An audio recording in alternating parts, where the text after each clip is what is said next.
সুপ্রিয় দর্শক মণ্ডলী, আসসালামু আলাইকুম। আজকে আপনাদের দেখাবো কি করে একদম পারফেক্টভাবে পাউরুটি বানাতে হয়। ভিডিওটি দেখতে সাথে থাকুন। এখানে আমি একটু বলে ময়দা নিয়ে নিয়েছি 2 কাপের মতো।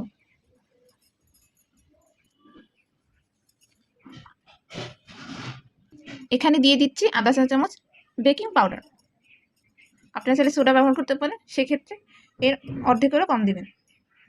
এরপরে দিয়ে দিচ্ছি 1 চা চামচ ইস্ট।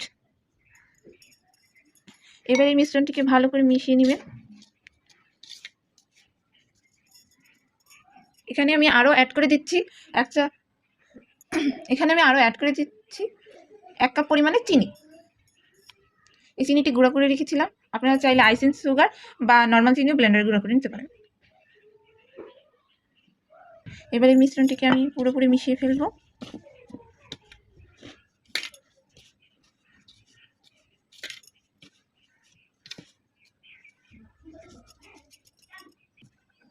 আর এখানে দিয়ে দিচ্ছি সামান্য পরিমাণে লবণ। এবার এটাকে ভালো করে মিক্স করে নেব।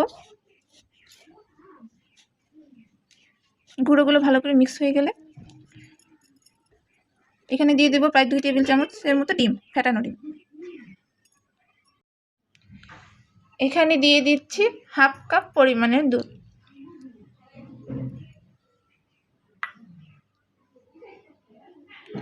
এবার এটাকে একটু মিশিয়ে নেব আলতো করে।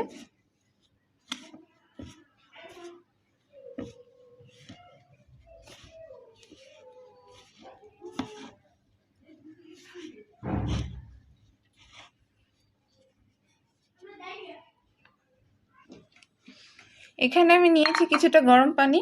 পানিটা এতটুকু পরিমাণে গরম হতে হবে যাতে আঙ্গুল চুবিয়ে রাখা যায়। বেশি গরম পানি দেওয়া যাবে না, নয়তো ইস্টগুলো মরে যাবে, তখন কিন্তু রুটিটা ফুলবে না। এবার যতটুকু পানি লাগে ততটুকু পানি আস্তে আস্তে দিয়ে আমি এই ডোটা মিশিয়ে নেব।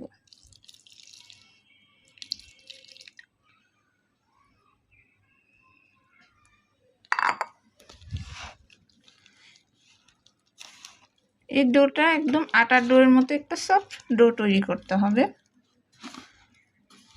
বেশি শক্ত ডো করা যাবে না,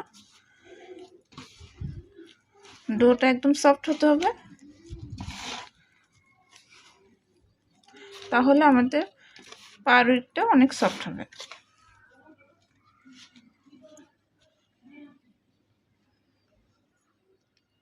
ডোটা হয়ে গেছে মাখানো। এবার এখানে দিয়ে দেব 2 টেবিল চামচ সাদা তেল। এখানে আমি সানফ্লাওয়ার অয়েল ব্যবহার করেছি, আপনারা সয়াবিন তেলও ব্যবহার করতে পারেন। এবার তেলটা ভালো করে মিশিয়ে নেব।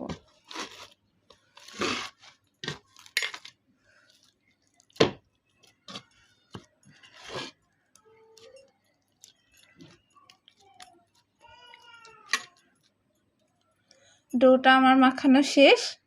আপনারা চাইলে আপনাদের সুবিধার্থে শুকনো উপকরণের সাথে এই 2 টেবিল চামচ তেল মিক্স করে মাখাতে পারেন, এতে ডোটা মসৃণ হবে। আমি পরে ব্যবহার করেছি, পরে ব্যবহার করলেও সমস্যা নেই, কিন্তু এতে হয়তো ডোটা মাখাতে আপনাদের একটু সময় লাগতে পারে। এবার এই ডোটাকে আমি ঢাকা দিয়ে 40 মিনিটের জন্য রেস্ট রেখে দেব। এবার এটাকে ঢাকা দিয়ে এটা ফুলে ডাবল হওয়া পর্যন্ত 40 মিনিট পর্যন্ত আমরা অপেক্ষা করব। ফিরে আসছি 40 মিনিট পর। ফিরে এসেছি 40 মিনিট পর। এবার ঢাকনাটা খুলে দেব। দেখতেই পাচ্ছেন ডোটা ফুলে একদম ডাবল হয়ে গেছে।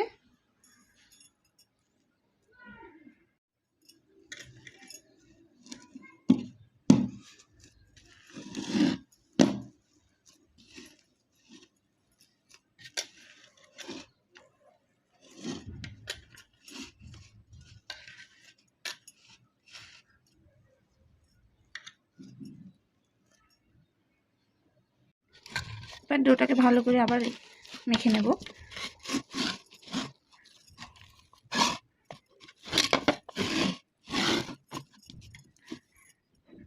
দেখতেই পাচ্ছেন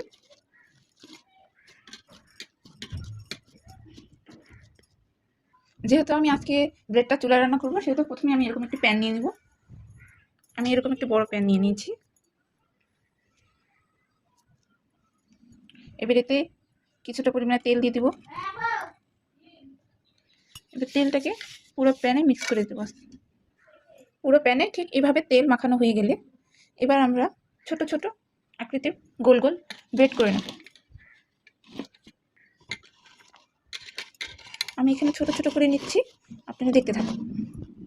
দেখতেই পাচ্ছেন আমি এখানে এরকম ছোট ছোট করে কেটে নিয়েছি। এবার এগুলো গোল গোল করে আকৃতি দেব। দেখতেই পাচ্ছেন আমি এটা গোল গোল করে তৈরি করে নিয়েছি। এরপর আমি এগুলোর উপর কিছুটা তিল দিয়ে দেব।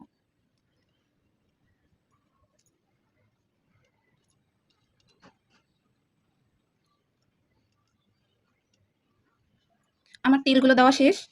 আপনারা চাইলে এর উপরে ডিমের কুসুমের হলুদ অংশটা দিতে পারেন ব্রাশ করে, এতে কালারটা বাদামি হবে। আমি সাদা রঙের বানাবো, তাই ডিমের হলুদ অংশ দিলাম না।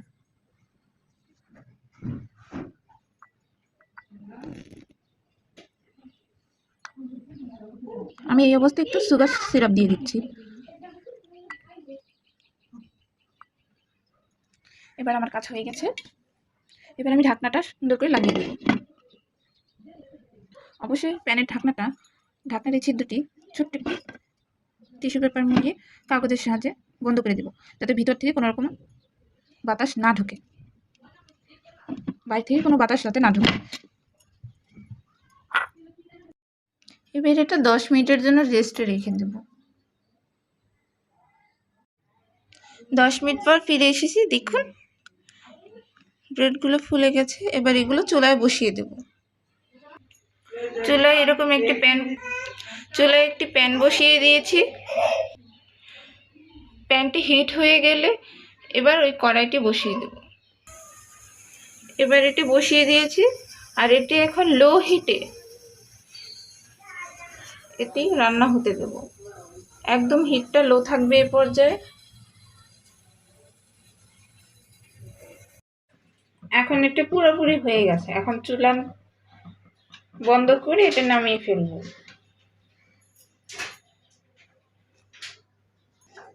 দেখতেই পাচ্ছেন এগুলো পুরোপুরি ফুলে হয়ে গেছে। এবার নামিয়ে ফেলার পালা। দেখতেই পাচ্ছেন আমার পাউরুটিগুলো হয়ে গেছে। এগুলো এখন আপনাকে ভিতরে ভেঙে দেখাচ্ছি একটা। এই দেখুন ভিতরে কতটা নরম আর সফট হয়েছে। ভালো লাগলে আমাদের চ্যানেলটিকে সাবস্ক্রাইব করবেন। নিত্য নতুন ভিডিও পাওয়ার জন্য বেল আইকনটি অন করে রাখবেন। ধন্যবাদ। আল্লাহ হাফেজ।